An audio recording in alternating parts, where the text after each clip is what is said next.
Chief election commissioner के messages मेरे पास आ रहे हैं। Head of intelligence system, senior judiciary, सारों के सारे रिवोल्ट कर रहे हैं। हिंदुस्तान के अंदर, सिस्टम के अंदर इंस्टीट्यूशनल रिवोल्ट हो रहा है। तो अब क्या हो रहा है, सिस्टम अंदर से ऐसे हिल रहा है। अब ये हो सकता है कि जनता के प्रेशर को ये सप्रेस करने की कोशिश करें, इमरजेंसी जैसी चीज कर दे। मेरे अंदाजे से, मेरा असेसमेंट है, 1 साल के अंदर मोदी जी प्राइम मिनिस्टर नहीं होंगे। স্বাধীন ভারতের ইতিহাসে কখনো শুনেছেন খোদ দেশের মুখ্য নির্বাচন কমিশনার বিরোধী দলনেতাকে গোপনে টেক্সট মেসেজ পাঠাচ্ছেন?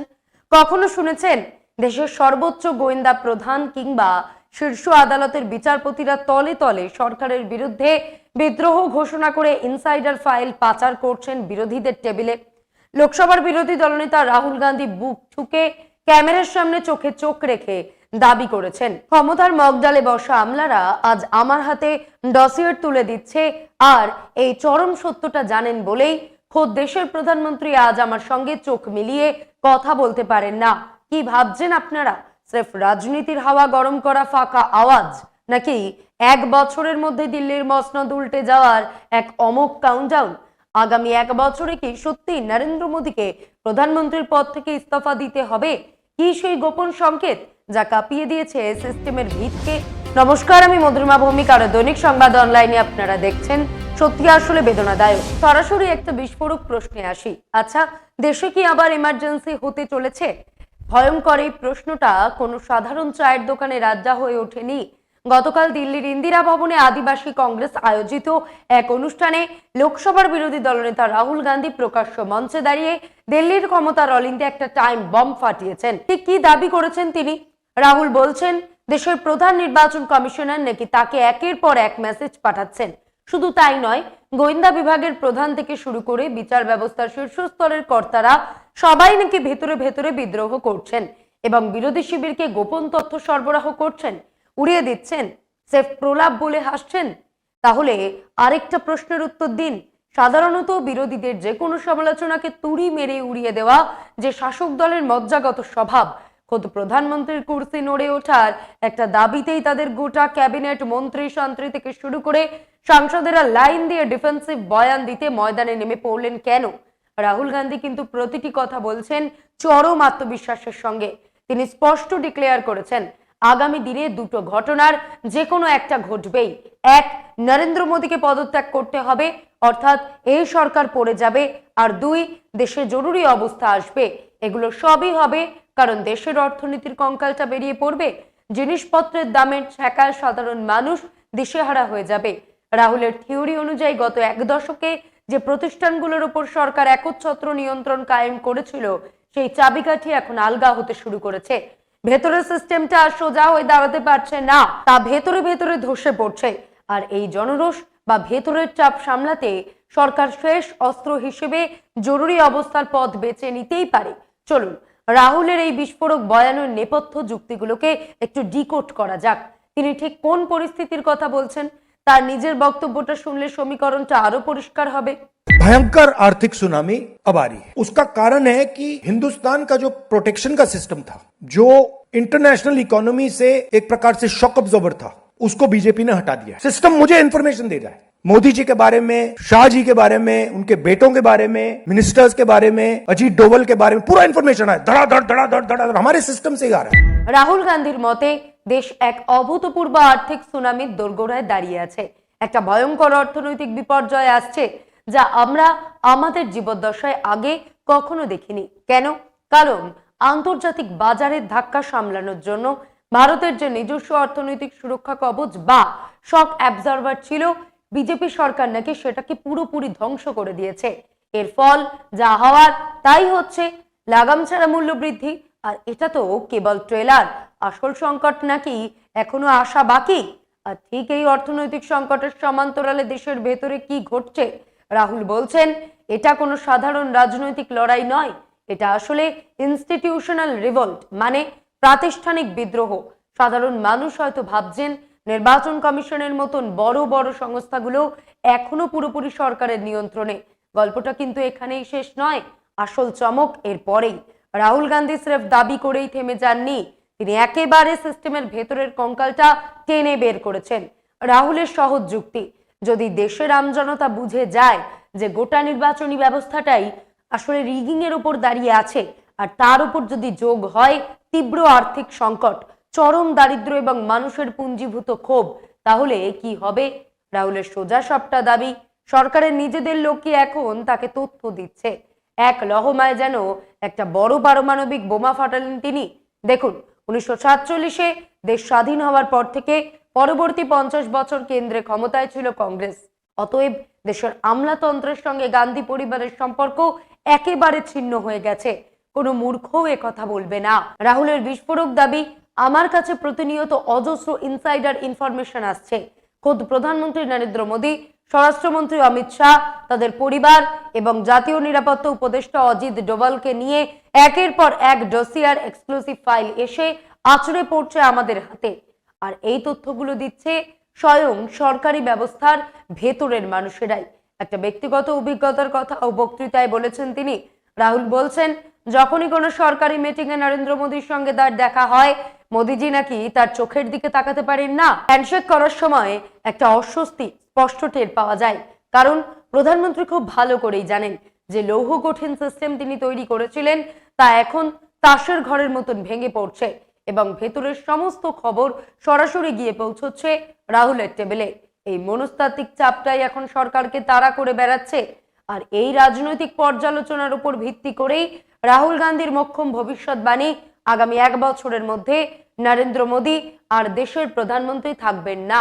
অবশ্য এই ভয়ঙ্কর আর্থিক সুনামির তত্ত্ব রাহুল আজ নতুন বলছেন না। বিগত 4 থেকে 5 মাস ধরে, বিশেষ করে লোকসভার বাজেট অধিবেশন থেকেই তিনি এই হুঁশিয়ারি দিয়ে আসছেন। শাসক দল বরাবরই একে স্রেফ প্রলাপ বলে উড়িয়ে দিয়েছে, ঠাট্টা তামাশা করেছে, কিন্তু রাহুল তার দাবিতে অনড়। তিনি বলছেন, এই ঐতিহাসিক সংকটের মূল কারণ হলো ভারতের সুরক্ষা কবচ বা শক অ্যাবজর্ভার গুলোকে পুরোপুরি উপড়ে ফেলা। একটা বিষয় মাথায় রাখুন, শাসকের রাজনীতির দাপটে দেশের অর্থনীতি আজ চরম সংকটে। শেয়ার বাজার হু হু করে নিচে পড়ছে, পড়ছে মিউচুয়াল ফান্ড, পড়ছে টাকার দর, অথচ পাল্লা দিয়ে বাড়ছে সব জিনিসের দাম। না, এর জন্য শুধু ইরানি যুদ্ধ বা মধ্যপ্রাচ্যের অশান্তিকে দায়ী করলে চলবে না। খুব মন দিয়ে বোঝার চেষ্টা করুন। সন্দেহ নেই যে রাজনৈতিকভাবে 2029-এর পর মোদী সরকার আজ বোধ হয় সবচেয়ে শক্তিশালী। বিশেষ করে পশ্চিমবঙ্গের ঐতিহাসিক জয়ের পর দেশের মানচিত্রটা একবার দেখুন। ভারতের 21টা রাজ্যে আজ বিজেপি একাই কিংবা জোট বেঁধে রাজত্ব করছে, আর বিরোধীদের পকেটে পড়ে আছে মোটে 7টা রাজ্য। 2024-এর লোকসভা নির্বাচনে যে 63টা আসন হারিয়ে বিজেপি বড়সড় ধাক্কা খেয়েছিল, তা আজ স্রেফ অতীত, ভূগোলের খাতা থেকে মুছে গেছে। দেশের প্রায় 75% মানুষ আজ সরাসরি পদ্ম শিবিরের শাসনাধীন। এবার কয়েনের উল্টো পিঠটা দেখুন, যে জিডিপির কাগজে পরিসংখ্যান দেখে আমরা রোজ হাততালি দিই, 6 থেকে 7% সেই চোখধাঁধানো গ্রাফের আড়ালে কিন্তু একটা মারাত্মক চোরা স্রোত বইছে। ভূ রাজনৈতিক টানাপোড়েন আমাদের জ্বালানি আমদানির খরচকে আকাশচুম্বী করে তুলছে, আর তার ধাক্কায় দেশের অর্থনীতির গতি যে স্লথ হতে বাধ্য, তা অর্থনীতিবিদ হতে হয় না, সাধারণ বুদ্ধিতেই বোঝা যায়। আসলে অর্থনীতির রোগটা লুকিয়ে রয়েছে বিনিয়োগের খরায়। বিদেশি বিনিয়োগ আর দেশের ভেতরের বেসরকারি পুঁজি দুটোই আজ মারাত্মকভাবে উধাও। পরিসংখ্যান শুনবেন, 2025-26 অর্থবর্ষের প্রথম প্রায় 9 মাসে ভারতে নিট বিদেশি লোক নিয়ে এসেছে মাত্র $3 বিলিয়ন। আসল সত্যিটা হলো, এই সময় মোট $74 বিলিয়ন পুঁজি দেশে এলেও তার বিপরীতে $71 বিলিয়ন দেশ থেকে বেরিয়ে গেছে। একেই বলে আউটফ্লো। আর এই ধারা কিন্তু আজ নতুন নয়। 2020 সাল থেকেই এফডিআই এর গ্রাফ নিচের দিকে নামছে। অর্থাৎ ডোনাল্ড ট্রাম্পের পুনরুত্থান বা ইরান যুদ্ধের অনেক আগে থেকেই বিদেশি পুঁজি ভারত থেকে মুখ ফেরাতে শুরু করেছিল। এই অনীহার মূল কারণ মোদী সরকারের ঘনিষ্ঠ পুঁজিবাদ বা ক্রোনি ক্যাপিটালিজম অর্থনীতি। বিশ্বমঞ্চে ভারত যতই ব্র্যান্ডিং করুক না কেন, ভেতরের সত্যিটা হলো দেশের অর্থনৈতিক ক্ষমতা আজ গুটি কয়েক কর্পোরেট গোষ্ঠীর পকেটে বন্দী। ভারতের বাজার বিরাট বড় হতে পারে, কিন্তু মাত্রা সমতল নয় বলে বিদেশি পুঁজি ভারতে আসতে ভরসা পাচ্ছে না। তার উপর রয়েছে ট্যাক্স টেররিজম আর নীতিগত অনিশ্চয়তা। তামিলনাড়ুতে অ্যাপেলের কারখানাটা যেন একটা মেঘলা আকাশের একমাত্র টিমটিমে তারা, ওটা দিয়ে সামগ্রিক খরা ঢেকে দেওয়া যায় না। চীনের মডেল আর আমাদের মডেল এক নয়। আমাদের আসল সমস্যা এফডিআই এর চেয়েও বড়। আমাদের দেশের ঘরোয়া বেসরকারি বিনিয়োগের কোমরটাই ভেঙে গেছে। মোদিজির উত্থানের পর থেকে দেশের সামগ্রিক বিনিয়োগের হার হয় স্থবির, নয়তো নিম্নমুখী। 2014 সালে যা ছিল জিডিপির 34.3%, এক দশক পর তা কমে দাঁড়িয়েছে 32.9%। তাহলে দেশ জুড়ে এই যে ঝাঁ চকচকে হাইওয়ে, বিমানবন্দর আর রেল স্টেশন দেখছেন, এগুলো হচ্ছে কি করে? খুব সহজ সমীকরণ। মোদী সরকার নিজের পকেট থেকে দেদার টাকা ঢালছে, যাকে বলে সরকারি বিনিয়োগ। কিন্তু বেজিং এর ম্যাজিক এখানে ফ্লপ। চীনের সরকারি পরিকাঠামো যেভাবে বেসরকারি পুঁজিকে চাঙ্গা করেছিল, ভারতে এই পরিকাঠামোগত মহাযজ্ঞ দেশের কর্পোরেট বাবুদের এক পয়সাও বাড়তি বিনিয়োগ করতে উদ্বুদ্ধ করতে পারেনি। কেন দেশের বড় বড় শিল্পপতিরা নতুন কারখানা গড়তে টাকা ঢালছেন না?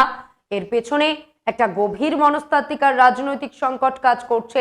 প্রথমত, আম জনতার পকেটে টাকা নেই, ক্রয় ক্ষমতা তলানিতে। গ্রামীণ ভারতের বাজার ধুঁকছে, মুষ্টিমেয় কিছু বড় লোকের বিলাসবহুল পণ্যের বাজার বাড়লেও দেশের আসল অভ্যন্তরীণ চাহিদাটাই গায়েব। বাজার নিশ্চিত না দেখে কর্পোরেটরা তাদের উদ্বৃত্ত পুঁজি খাটানো বন্ধ করে দিয়েছে। দ্বিতীয়ত, কেন্দ্রীয় তদন্তকারী সংস্থাগুলোর অতি সক্রিয়তা আর ট্যাক্স টেরোরিজমের জুজু। ভারতীয় পুঁজির একটা বড় অংশ আজ ভয় সিটিয়ে রয়েছে। দেশের ভেতরে লগ্নি করার চেয়ে তারা নিরাপদ মনে করছে টাকা বিদেশে পাচার করতে কিংবা শেয়ার বাজারে খাটাতে। ফলে সরকারের চাবুক আর পরিকাঠামোগত গাজর কোনোটাই অলস বসে থাকা এই পুঁজিকে বাজারে নামাতে পারছে না।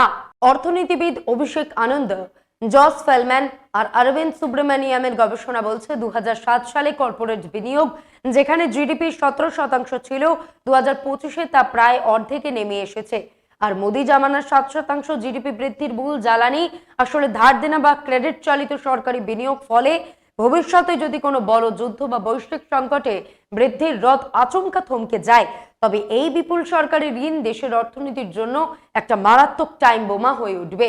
মোদী সরকার মেক ইন ইন্ডিয়া আর আত্মনির্ভরতার যত স্লোগানে দিক না কেন, পুঁজিপতিরা কিন্তু বিমুখ।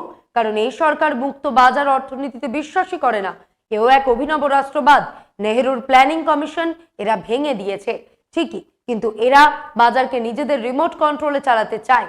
যার সেরা উদাহরণ PLI scheme. Electric vehicle, semiconductor বা স্মার্টফোনের মতন লাভজনক ক্ষেত্রগুলোতে সরকার নিজের পছন্দের কিছু অতিকায় শিল্প গোষ্ঠীকে ব্যাকডোর দিয়ে সুবিধা পাইয়ে দিচ্ছে। একটা সময় জাপান আর দক্ষিণ কোরিয়াও এই মডেল এনেছিল টয়োটা, স্যামসাং বা হুন্ডাইয়ের হাত ধরে, কিন্তু তফাৎটা আকাশ পাতাল। আর বিশ্ববাজারের কঠিন প্রতিযোগিতায় লড়াই করে নিজেদের জাত চিনিয়েছিল। আর মোদির প্রিয় পাত্র এই পুঁজিপতিরা কোনো আন্তর্জাতিক প্রতিযোগিতা ছাড়াই সরকারের কোলে বসে কেবল দেশের অভ্যন্তরীণ বাজারটাকে গোগ্রাসে গিলছে। ব্যতিক্রম শুধু আইটি সেক্টর। এই ক্রনি ক্যাপিটালিজমের ফলে মাঝারি এবং ক্ষুদ্র শিল্পপতিরা কোণঠাসা হয়ে পড়ছেন। বৃহৎ একচেটিয়া পুঁজির দাপটের বাজারে নতুন মেধা এবং সুস্থ প্রতিযোগিতা আজ পুরো অবরুদ্ধ। রাজনীতির দাপটে হয়তো ক্ষমতা ধরে রাখা যায়, কিন্তু অর্থনীতির অমোঘ নিয়মকে কি এভাবে বুড়ো আঙুল দেখানো যায় না? এটাকেই তুলে ধরতে চেয়েছেন রাহুল গান্ধী। ভারতীয় অর্থনীতি আজ এমন এক নড়বড়ে জায়গায় দাঁড়িয়ে যেখানে বাইরের সামান্য ধাক্কাও আর সামলানো সম্ভব নয়। রাহুল তো সরাসরি দেশের মুখ্য নির্বাচন কমিশনার জ্ঞানেশ কুমারের নাম নিয়ে বোমা ফাটিয়েছেন। তিনি দাবি করছেন নির্বাচন কমিশন বা এই জাতীয় সংস্থাগুলো সরকারের সম্পূর্ণ নিয়ন্ত্রণে ছিল আজ থেকে 3 বছর আগে, এখন নয়। এখন প্রশ্ন উঠতে পারে, খোদ মুখ্য নির্বাচন কমিশনার যদি রাহুল গান্ধীকে মেসেজ পাঠিয়ে তথ্য দেন, তাহলে তো নির্বাচন প্রক্রিয়ায় স্বচ্ছ হয়ে যাওয়ার কথা। তাহলে কেন কংগ্রেস বা বিরোধী শিবির বারবার ভোট চুরির অভিযোগ তোলে? এখানেই লুকিয়ে আছে আসল খটকা। আপনাকে দুটো বিষয়ের তফাৎ বুঝতে হবে। উপর মহলের আদেশ পালন করা এক জিনিস, আর সেই আদেশ পালন করতে করতে ভেতরের খবর বাইরে ফাঁস করে দেওয়া সম্পূর্ণ অন্য জিনিস। রাহুল গান্ধীর অভিযোগের নির্যাস হলো 3 বছর আগে শীর্ষ আমলারা সির্ফ ওপরের নির্দেশ মেনে চলতেন, সমস্ত গোপনীয়তা বজায় রাখতেন। কিন্তু আজ পরিস্থিতি বদলেছে। নির্দেশ বা আদেশের পালন হয়তো এখনো হচ্ছে, কিন্তু সিস্টেমের ভেতরটা আর ফুল প্রুফ নেই। ভেতরে ভেতরে প্রতিষ্ঠানগুলো বিদ্রোহ করছে। রাহুল কিন্তু শুধু জ্ঞানেশ কুমারের নামেই থামেননি, তিনি দেশের শীর্ষ বিচার ব্যবস্থার একাংশ, জাতীয় নিরাপত্তা উপদেষ্টা অজিত ডোভাল এবং হেভিওয়েট কেন্দ্রীয় মন্ত্রীদের ছেলেদের কেলেঙ্কারি নিয়েও বিস্ফোরক খবরের ইঙ্গিত দিয়েছেন। মন্ত্রীদের ছেলে মানে রাহুল গান্ধী এখানে স্পষ্ট করে কার দিকে ইঙ্গিত করছেন বুঝতে পারছেন তো? হ্যাঁ, সরাসরি অমিত শাহের ছেলের কথাই বলছেন তিনি। কিন্তু প্রশ্ন হলো, ক্ষমতার অলিন্দের এই চরম গোপনীয় তথ্যগুলো এইভাবে বাইরে আসছে কেন? 2014 থেকে 2020 সাল পর্যন্ত মোদী সরকারের অন্দরের একটা খবরও কি বাইরে আসতো? কখনো না। নিশ্ছিদ্র দেওয়াল ছিল চারদিকে। কিন্তু গত 1.5 থেকে 2 বছরে বিশেষ করে সাম্প্রতিক সময় যদি আপনি মূলধারার টিভি মিডিয়া বাদ দিয়ে দেশের প্রথম সারির ইংরেজি সংবাদপত্রগুলোর দিকে নজর রাখেন, তবে একটা অদ্ভুত ট্রেন্ড দেখতে পাবেন। যে সংবাদপত্রগুলো গত এক দশকে কোনো ইনভেস্টিগেটিভ জার্নালিজম করার সাহস দেখায়নি, হঠাৎ করেই তাদের পাতায় একের পর এক ভেতরের খবর এক্সক্লুসিভ স্টোরি হয়ে ফুটে উঠছে। এই যেমন সিবিএসই খাতা দেখার অনলাইন সিস্টেম বা ওএসএম নিয়ে ভেতরের কর্মকর্তাদের তীব্র আপত্তি ছিল। আমলারা পরিষ্কার বলেছিলেন এই সিস্টেম এখন চালু না করে অন্তত 1 বছর পিছিয়ে দেওয়া হোক। এই চরম গোপনীয় অফিসিয়াল নোটের খবর হুবহু ছাপা হয়ে গেল ইন্ডিয়ান এক্সপ্রেসের পাতায়। খবরটা সংবাদ মাধ্যমের কাছে কে পৌঁছে দিল? নিশ্চিতভাবেই সেটা সিবিএসই বা সরকারি সিস্টেমের ভেতরের কেউ। রাহুল গান্ধী ঠিক এই জায়গাটাতেই আঘাত করেছেন। তিনি বলছেন না যে সরকারের নিয়ন্ত্রণ পুরোপুরি শেষ হয়ে গেছে, নিয়ন্ত্রণ এখনো আছে, কিন্তু সেই শক্ত ভিতটা এখন ভেতর থেকে কাঁপছে। আমলারা খুব ভালো করেই বুঝতে পারছেন এই ক্ষমতার দাপট আর বেশি দিন স্থায়ী হবে না, তাই তারা এখন থেকেই নিজেদের পিঠ বাঁচানোর রাস্তা খুঁজছেন। আর তার ফলেই একের পর এক লিক হচ্ছে ইনফরমেশন। রাহুল গান্ধী সির্ফ এক ফুয়ে উড়িয়ে দেওয়ার মতন কথা বলেননি, তার অকাট্যবাজি। আমার রাজনৈতিক মূল্যায়ন বলছে আগামী 1 বছরের মধ্যে নরেন্দ্র মোদী আর দেশের প্রধানমন্ত্রী পদে থাকছেন না। আপনার কি মনে হয় সিস্টেমের এই ফাটল কি সত্যি মোদী সরকারের পতনের ইঙ্গিত, নাকি ধেয়ে আসছে বড় কোনো বিপর্যয়? আজ এই পর্যন্তই। এমন আরো বিষয় জানতে অবশ্যই সাবস্ক্রাইব করুন, লাইক, কমেন্ট আর শেয়ার করুন। দেখতে থাকুন দৈনিক সংবাদ, শুধু নামই যথেষ্ট।